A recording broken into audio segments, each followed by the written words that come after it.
At Brock University joins us this morning, and welcome back to CHAs. Thanks for joining us. Nice to be here. It's actually a bigger issue than many people realize. In fact, there's been legislation to deal with just that, and we'll talk about that. But the numbers are quite startling, actually, just in terms of how bad it is out there.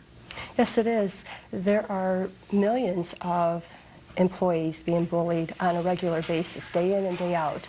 There are employees who are on their way to work now, who are dreading that going Monday to work. morning feeling. Yes, and there are some who are actually becoming physically ill, thinking about what they have to endure in the workplace. And that looming over the week. We all have the Monday morning feeling Sunday night, but yeah, compounded by this dread. And you speak from personal experience.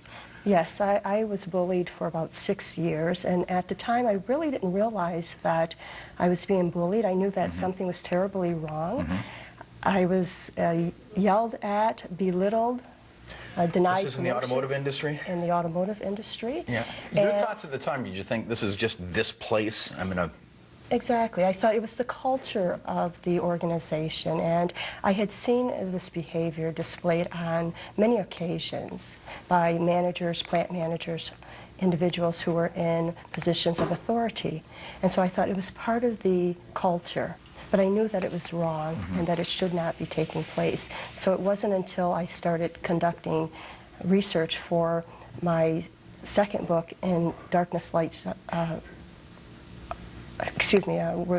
regarding workplace bullying, that I noticed that this whole concept of bullying came out, and it was like, this is exactly what I've been experiencing. So let's talk about the definitions here, and someone watching at home thinking and whether this qualifies. And you've said in the past that really this should be treated like sexual harassment issues in the workplace. But what qualifies as bullying?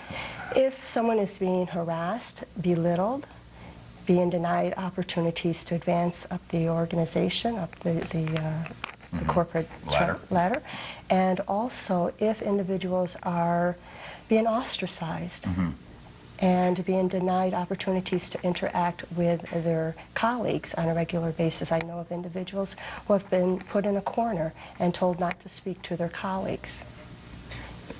So isolated, in addition to all the myriad problems that they're dealing with.